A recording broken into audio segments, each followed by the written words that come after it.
안녕하세요. 오늘도 사금의 시간 함께해서 감사합니다. 오늘 에스겔서 48장입니다. 내용을 함께 살펴보도록 하겠습니다.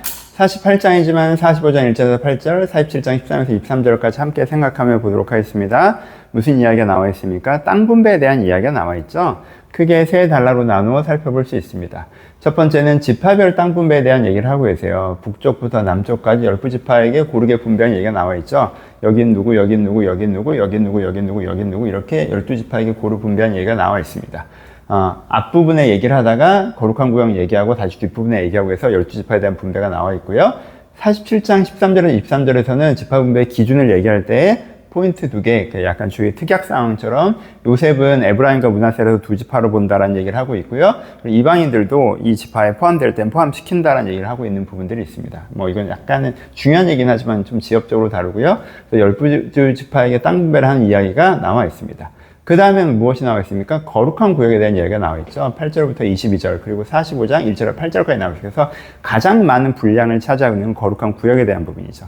그러니까 이스라엘 땅이 이렇게 있으면 윗부분에 지파들이 있고 아랫부분에 지파들이 있고 가운데에 제사장에게 드려지는 레위에게 드려지는 거룩한 구역, 하나님에게 드려지는 땅이 있는 거죠. 그렇죠? 이거 자체는 뭘 선포해요?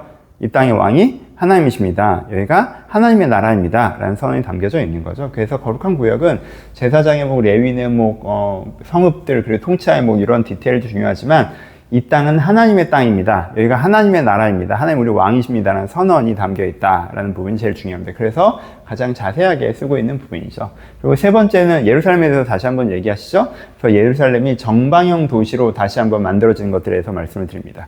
그러니까 정방이면은 에스겔 성전이 정방이었잖아요. 그래서 하나님의 뜻이 온전히 이루어진 것들을 상징하는데 이 제단의 정방향, 그리고 성전의 정방형, 그리고 도시의 정방형까지 해서 하나님의 뜻이 온전히 이루어지는 새 예루살렘을 얘기하면서 여호와 삼마, 여호와께서 여기 계시다라고 얘기하는 부분이 나와 있습니다. 그러니까는 하나님이 왕이 되셔서 하나님이 왕으로 여호와 삼마 계셔서 하나님의 나라가 되어지는 것, 하나님께서 너희 가운데 다시 왕이 되셔서 너희가 하나님의 나라로 회복될 것이다라는 소망에 대해 얘기하고 있는 것이 48장의 핵심적인 메시지입니다. 해석과 적용을 다시 살펴보죠.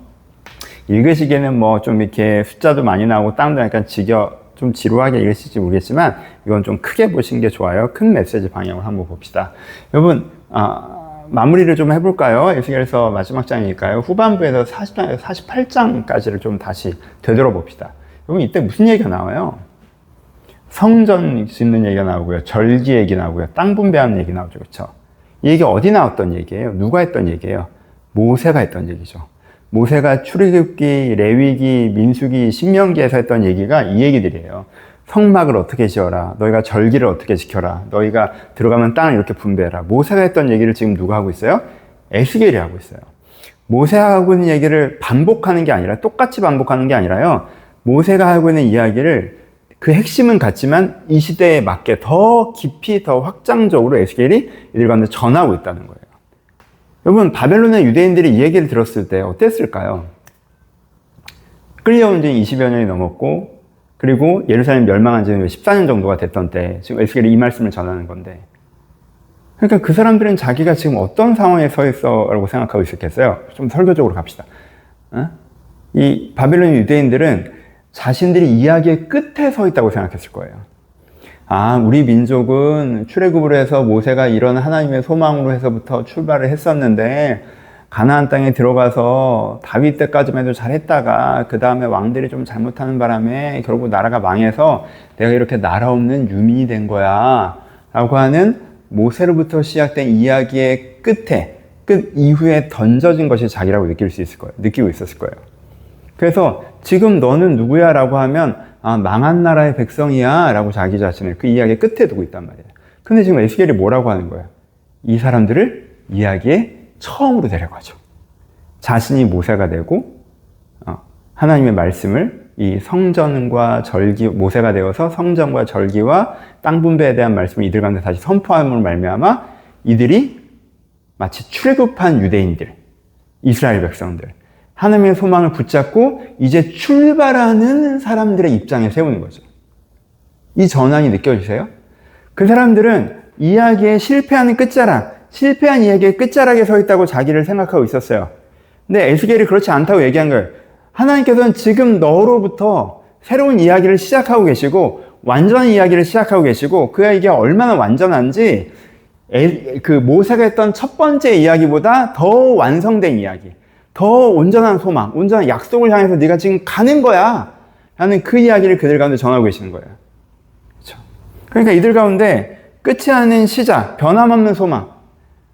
지금 하나님께서 항상 너에게 소망을 주시고 네가 진짜 온전한 믿음을 가질 때 너희를 하나님의 공동체로 회복하시고 너의 삶과 너의 세상을 회복하시는 그 소망이 여전히 있어서 넌 이 복음이라는 이야기의 시작에 있는 거지 실패한 역사의 끝자락에 있는 게 아니야 라고 말씀하시는 것이 이 40장부터 48장이 굉장히 중요한 메시지가 됩니다. 요거 자체로. 또 하나는 48장 이제는 땅 분배 얘기가 나오잖아요. 그래서 여러분 이 땅 분배가 사실 그들이 진짜 원했던 거죠. 그들이 돌아가고 싶어 했잖아요. 가나안 땅에 돌아가서 이스라엘 땅, 유다 땅에 들어가서 이 자신들의 삶을 살아가고 싶어 했잖아요. 그렇죠? 근데 거기에서 마른 뼈가 살아나는 거나 뭐 어떤 면에서 이제는 성전의 은혜나 그럼 너무 내면적인 것만. 그래서 네가 바빌론 땅에서 이렇게 살아가지만 내면의 은혜를 갖고 살아가. 약간 이렇게 들렸을 수 있잖아요. 근데 어디까지 얘기하세요? 땅 분배까지 얘기하시죠. 그렇죠? 그래서 네가 가장 원하던 것들도 이루어질 거야 라고 말씀하시는 거예요. 네가 원하는 삶의 회복, 세상의 회복이 이루어질 거야 라고 얘기하신 게 48장의 되게 클라이막스에 해당되는 부분이죠. 그러면 여러분 40장으로 다시 돌아가죠. 이런 회복은 어떻게 이루어져요? 이런 진정한 회복이 이루어질 건데 진정한 회복은 어떻게 이루어져요? 복음이라는 정답부터 이루어진다는 거예요. 40장으로 다시 돌아가야 돼요. 니네가 땅 분배 받고 싶지? 회복하고 싶지? 삶의 회복을 바라지? 그럼 어디서부터 시작해야 돼? 하나님 어떻게 해야 땅 받아요? 어떻게 해야 우리 회복시킬 거예요? 돌아가면서 이게 아니라 네가 그 북문이나 남문을 통해서 들어가서 하나님을 만남으로 그 사랑을 경험함으로 내면이 회복됨으로 그 회복된 마음과 삶의 부분들을 지켜내므로 그리고 함께 고백한 사람들과 공동체의 고백을 드림으로 그래서 하나님의 성령의 은혜가 내 내면과 삶을 완전히 변화시키는 그 생수의 강의 은혜를 경험함으로 나서 내 삶의 회복이 이루어진다는 거예요. 여러분 이게 더디지만 정답이에요. 그런 거 있잖아요. 진짜 정도가 있잖아요. 정답이 있다고. 네가 진짜 건강해지려면 건강하게 먹고 운동을 해야 돼. 뭐 이런 것처럼 네가 진짜 이걸 제대로 하려면 네가 이렇게 해야 돼. 네가 관계를 회복하려면 이렇게 해야 돼. 그건 정답이란 게 있는데 그 정답을 내려놓고 기술적인 것만 자꾸 찾으면 사실은 그 순간은 뭐가 되는 것 같아도 안 되잖아요. 사실. 그것과 마찬가지라는 거예요. 정답이라는 게 있어요. 정답. 우리 인생의 진짜 정답이 뭡니까? 복음입니다. 인생의 정답이 복음이에요. 내가 하나님 그 성전의 은혜로 하나님의 사랑 안에서 만나서 내 영혼이 회복되는 거에서부터 그것을 지켜내는 왕과 제사장의 과정들 그리고 함께하는 공동체의 고백들 그리고 생수의 강이 나를 덮이는 그 성령의 은혜들 그 정답으로 말미암아 내 삶의 온전한 회복이 있어요. 여러분 삶의 회복을 원하십니까? 더디어 보이지라도 진짜 첫 단추부터 제대로 끼우실 수 있어야지 자꾸 끝자락에서 기술적으로 그럼 하나님 나 뭐 해요? 이거 어떻게 해결해요? 인도해 주세요. 그럼 나 이거 해주나? 이렇게 말고 그렇죠? 저기서부터 이게 더디지 않은 이게 결국 돼요. 그러니까는 우리가 복음의 정답에서부터 여러분들의 삶을 회복시키는 것들도 묵상해 보셨으면 좋겠습니다.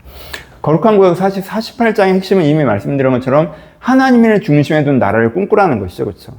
내가 꿈꾸고 내가 소망하는 게 내 중심에 두는 나라. 내가 인정받고 내가 뭔가 해내고 내가 원하는 게 이루어지고 내가 행복하고 그게 여러분들의 소망이라고 한다면 이미 첫 단추가 안 껴지는 거죠. 사실 그거는 그 이전의 유대인들의 모습이잖아요. 8장으로 돌아가는 거니까 8장에서부터 지금 48장으로 오는 건데 이 8장에서는 성전에 들어가서도 자기가 원하는 걸 관철하는 우상숭배의 방식으로 성전을 드렸죠. 그래서 단무스를 섬기는 것과 마찬가지였는데 지금은 뭐예요? 여호와 삼마. 하나님께서 내 삶의 주인 되시고 하나님께서 이 세상의 주인 되셔서 그 하나님 앞에서 내 위치를 찾아 살아가는 이 삶을 꿈꿀 때 하나님의 나라를 온전히 꿈꿀 때 우리 가운데 온전히 그것이 이루어진다라는 것이 48장의 핵심적인 메시지입니다. 에스겔서 마무리여서 후반부 결론과 또 맥락적인 결론, 후반부의 결론과 그리고 오늘의 결론을 좀 섞어서 말씀드렸는데 마무리해서 하면 정답으로 돌아가세요. 에스겔은 그렇게 얘기해요. 정답으로 돌아가요. 알파 오메가. 시대도 상관없고 상황도 상관없고 여러분들이 바벨론에 포로로 끌려왔어도 상관없고 여러분들이 유다에서 지금 웬만큼 잘나고 있어도 상관없고 예레미야 시대이건 에스겔 시대이건 이사야 시대이건 다윗 시대이건 솔로몬 시대이건 항상 같았던 정답. 내가 성전으로 들어가 예수를 만나고 하나님을 만나고 그 사랑의 은혜 가운데 내가 변화되고 회복돼요. 생수의 강에 내 내면과 삶이 흘러들어서 내가 다시 한번 하나님께 창조하니까 온전한 모습을 회복하는, 그래서 내 삶이 회복되는 이 복음은 언제나 우리 가운데 이루어집니다. 그러니까 이 정답으로 돌아가셔서 이 복음을 말미암아 여러분들의 무너진 내면과 삶을 회복하는 그 결정을 해보셨으면 좋겠습니다. 에스겔도 지금 바벨론에 있는 포로들에게 그 얘기를 하는 거예요. 이들은 이 말씀을 붙잡았습니다. 그리고 자기 삶을 회복시켰습니다. 그래서 에스라 느헤미야 시대라는 위대한 세대가 이루어지죠. 우리 가운데 같은 은혜가 있으니 여러분들도 환경의 시선에 흔들리지 마시고 알파 오메가 영원하신 진리, 항상 같은 정답, 내가 다시 한번 성전의 은혜를 사모하고 사랑의 은혜 가운데 회복되고자 할 때 하나님께 여러분들의 마음과 삶을 회복시킬 것입니다. 그 은혜를 여러분들의 영혼 가운데, 삶 가운데 깊이 경험하시기를 주님의 이름으로 축복합니다. 에스겔에서 정말 수고하셨습니다. 우리 다니엘서에서 함께 만나도록 하겠습니다. 그때 봬요.